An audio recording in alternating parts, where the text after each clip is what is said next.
Today we're going to show you how to take your boring old Cobb Big SF intake from this to that. What is up, guys? Welcome back to the channel. So if you watched my previous video I put out, I mentioned that this video was going to be about modifying Big SF intake. So let's get into it. First things first though,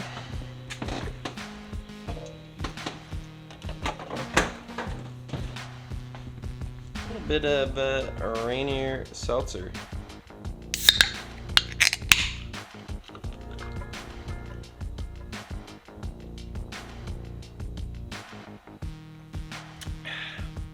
Stuff's pretty good actually. Okay, so I finally got my package from Amazon after it seemed to be lost in the mail, what was like a week. So what we got here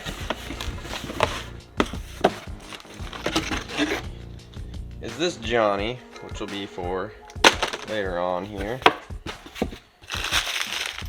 Some rivets with black heads. But the main attraction here is going to be these guys. What we got here is some sheets of acrylic. So if you can put 2 to 2 together, we're going to take this here acrylic, and mind you it's got some protective film on it, but it is clear. And we're going to cut a hole in the top of the cover for the airbox. Put that bad Larry in there. Basically what it's going to do is allow us to see into the airbox, which I mean isn't really necessary, but something I like, because then you can see the filter. You need to see if it needs to be cleaned. You could see it without having to pull the airbox apart, which is kind of nice. Plus makes it a little bit different than everyone else's because they didn't come like that. So let's get into it. I'm gonna pull that top off. I did it in the last video. You don't need to see it done again, so I'm gonna pull it off, get it up on the bench here, and we'll get started. Okay, so first things first, I want to go over some of the things you'll need to do this. 1, pencil, pen, Sharpie, any of these will work, whatever you have handy. Some sort of masking tape to mask off the top of the intake box before we do any cutting or anything. We're going to measure everything out. Straight edge of some sort, preferably a square if you have one. I have a better square somewhere that's adjustable and stuff. I don't know where it went, so we're going to use this for now. So I'm going to attach my acrylic piece with rivets. So in my case I'm going to need a rivet tool or gun or whatever you want to call it. You can actually do this with nuts and bolts too, but I don't ever plan on taking it off, so I'm just going to rivet it, and then it looks more factory as far as how Cobb does stuff. If you actually look at the top of the intake here, a little badge, they use rivets, so I kind of want to match that. Granted, I am going with a black rivet rather than the silver rivets. I do have silver, but I figured black would look a little cleaner. Doesn't really matter what color you use. Now the rivets I'm going to use are 1/8 inch by 1/4 inch rivets there. And I'm going to post in the description down below everything I bought, where I got it from. Everything was off Amazon, besides all the tools and stuff, but you can get those wherever. This isn't really necessary, but some sort of black paint to touch up where we're going to cut. Now, a couple other tools. You're going to want some files of some sort. Drill bits and a drill or drill press. I'm going to be using a drill press because I have one. And then last but not least, you can either do this with a cutoff wheel, which I'm not going to be doing. I rather am going to be using this little scroll saw or skill saw or whatever the heck you want to call it. Deal, but that should be everything you need though. So let's go ahead and get masking this top off, and then we will measure everything out.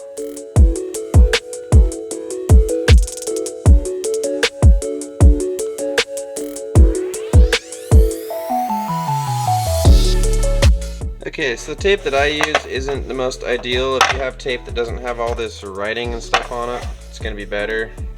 But this is the tape that I have, so this is the tape I'm going to use. Okay, from here, you're going to want to figure out how big of a window you're going to want to cut in the top of this. I'm not going to go too large with mine. I'm just going to go big enough to where, I mean, you can see down into the filter area, and that's kind of about it. So I'm going to measure it out with my straight edge / square, and then I will show you what you do from there.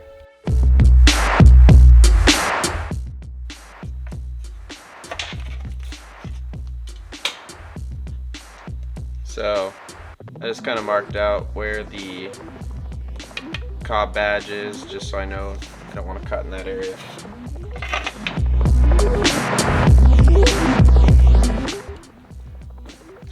Okay, so I got the window marked out where I want to cut out. Like I said, I'm going to go a little bit smaller just so you can see down into the filter area. Keep in mind, along the edge here, where it goes up against towards the fender area, it does kind of slope down, so make sure you leave enough room, because we are actually going to be putting the acrylic or plexiglass, whatever you want to call it, on the back side. So you want to make sure there's enough room for there to be a lip, and you don't want it to go into this area where it actually slopes down.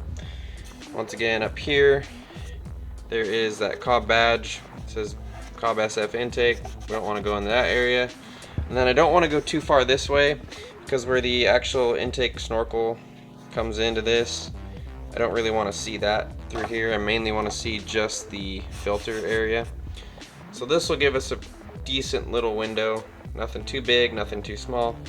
So from here, what I'm going to do is I'm going to go ahead and grab actually some hole saws and measure out some radiuses, because I don't want just squared off, I want some radiuses in the corner. So I'm going to grab those real quick and then show what I'm going to do with them.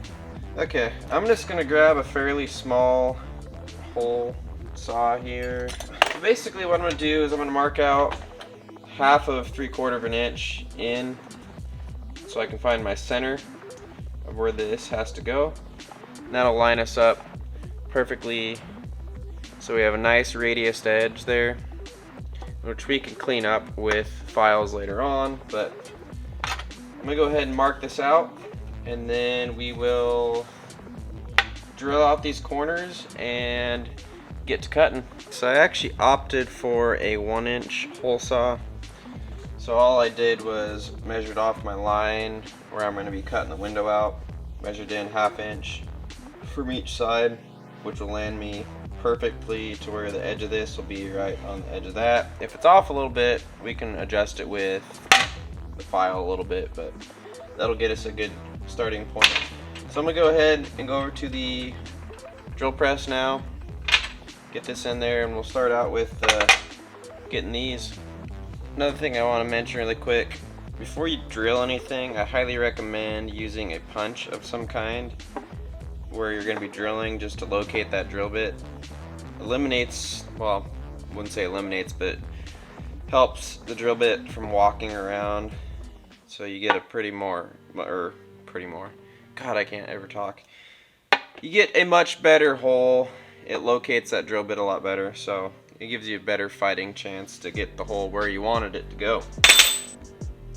Okay, one other thing I just want to show you that I did quickly mention is I actually went ahead and drilled some pilot holes where I'm going to be drilling this pilot bit through on the hole saw, just because it is easier for me to just flip this piece upside down.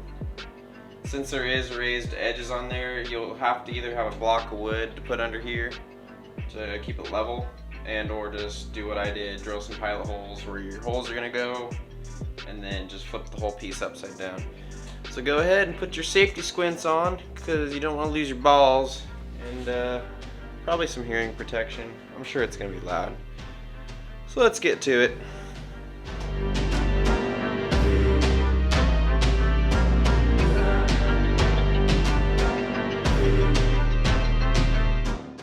Okay, so unfortunately my camera battery died there during that process of cutting the holes. Anyways, this is what it looks like though. Just went ahead, hole sawed out those 4 corners. So now we're gonna take our saw and we're gonna go ahead and cut these straights. And then do some little cleanup with the file, and that should be the hole.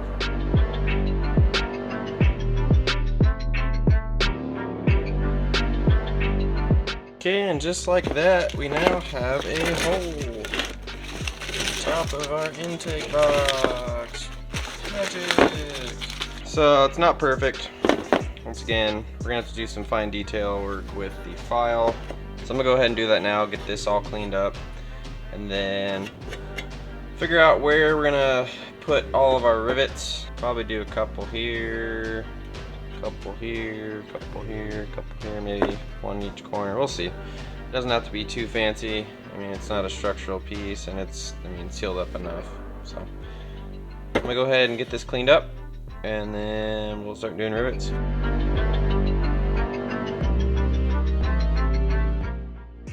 Okay, after some filing, here's what we're left with. I'll go ahead and come over the car here to kind of give you an idea of what we're going for here. Essentially, that's the effect we're going for. Nice little window. You can see the filter, you can see if it's dirty, clean, whatever. And it also just kind of changes this intake box a little bit.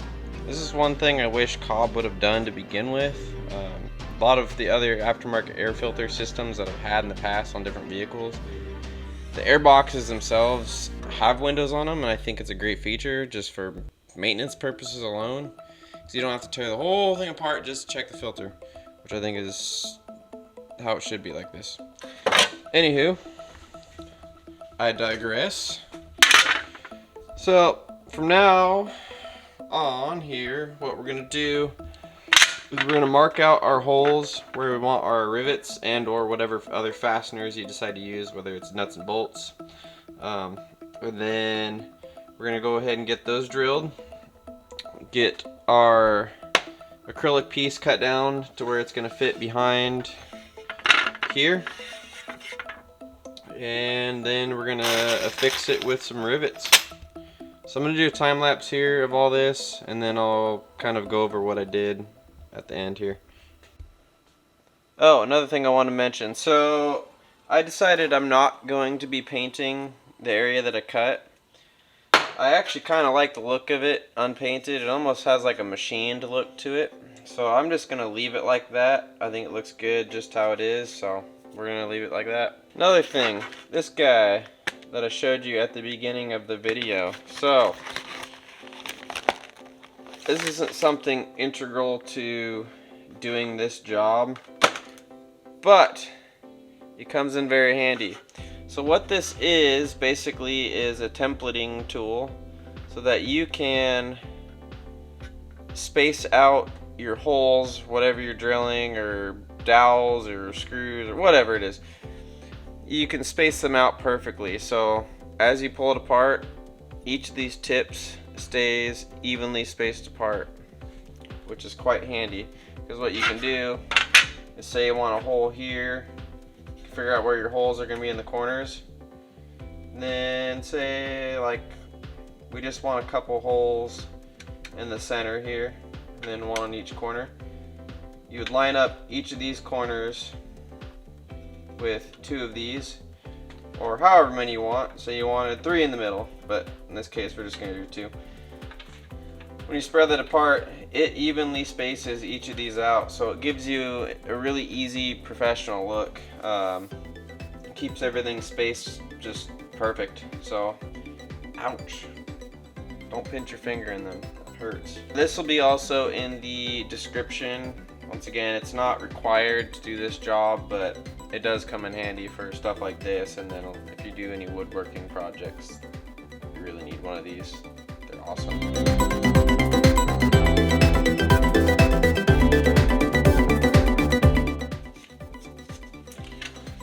Okay, so I went ahead and taped this up again, just so I have something to mark onto. Once again, this tape is not really ideal for this. It actually doesn't stick to this material very well, this kind of wrinkle finish.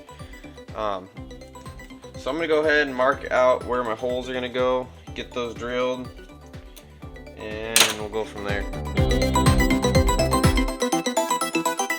Okay, I got all my spots marked out where my holes are going to be. So all I did was measure in 1/4 inch from the edge, which gives me enough room for the rivet head to not be too close to this edge, but not so far away from it it looks funky. And then if you saw in that time lapse, I took my little tool here and basically lined up these corners. So there'll be a rivet here, here, here, and here in each of those corners. On these short sides there'll be one in the middle, and then on these longer sides there'll be 2. And then I just use this guy to evenly space them all out. So I'm going to go ahead and get these drilled out, and then we'll get the plexiglass cut down and get it riveted in. Okay, got the holes drilled here. Nice evenly spaced holes. That turned out pretty dang good, I would say. So I'm going to go ahead and get this cut down. It's pretty easy, so all I'm really going to do is just lay it on top of here. Since it is clear, you can kind of see through, and I'm just going to eyeball it, mark it with a Sharpie where I need to cut off, essentially cut it off to a smaller piece, and then we'll stick this on the back side, drill holes through it just like we did to the top of this, stuff some rivets, or put them through, rivet it on, and then that should be it.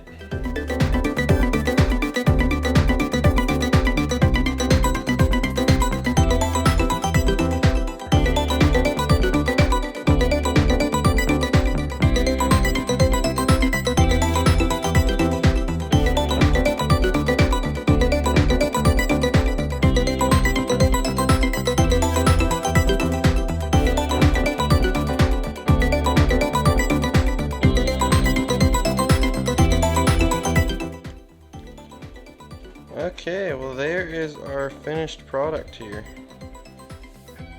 Looks pretty good. So I'm probably gonna have to do something different though with these rivets. A couple spots the acrylic actually cracked, so that's no bueno, but we'll see if it holds for a while. If it does, it does. If it doesn't, it doesn't. As I smash it into the camera, we'll go ahead and put this on here so you can see the final effect here. Come on, get in there. Go to your home. Go where you belong. Alright. So that is that. Now you can see inside your air filter box, as it should have came from Cobb, but they didn't do it that way. No fault to Cobb. I mean, cheaper manufacturing, I'm sure. Less steps involved, just a sheet of aluminum they have to cut and bend. Anywho, I'm gonna get the rest of this put back together here, and then show you what it looks like all back together.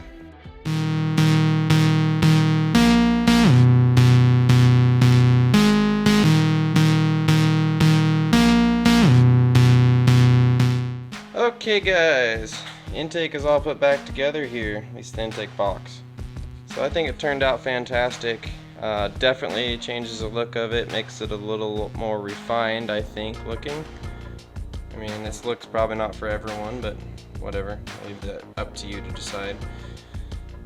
Now, as far as the shape and size of the hole, you can pretty much make it whatever you want within the confines of this angle over here, and then obviously you don't want to get up into the badging there. I mean, unless you don't like the badging, then by all means cut it off. But really the main thing I wanted to see was the actual intake filter itself, which you can now see. Well guys, that's going to wrap it up for today's video. Once again, if you like this video, smash that like button. It lets me know that you like the content that I'm creating, and I can make more of it for you guys. And also, consider subscribing if you aren't subscribed yet. To all my new subscribers, thank you once again. I appreciate every single one of you guys. If you have any comments, comment down below. Once again, all the parts that I used for this are going to be down in the description. Got them all off Amazon, so they're pretty readily available. Also, keep an eye out for the next video. I'm going to be talking about why I chose the WRX over the STI, and then I'm going to kind of go over some things that are differences between the two that help you guys decide which one's best for you. Anyways, thanks for watching, and we'll see you in the next one.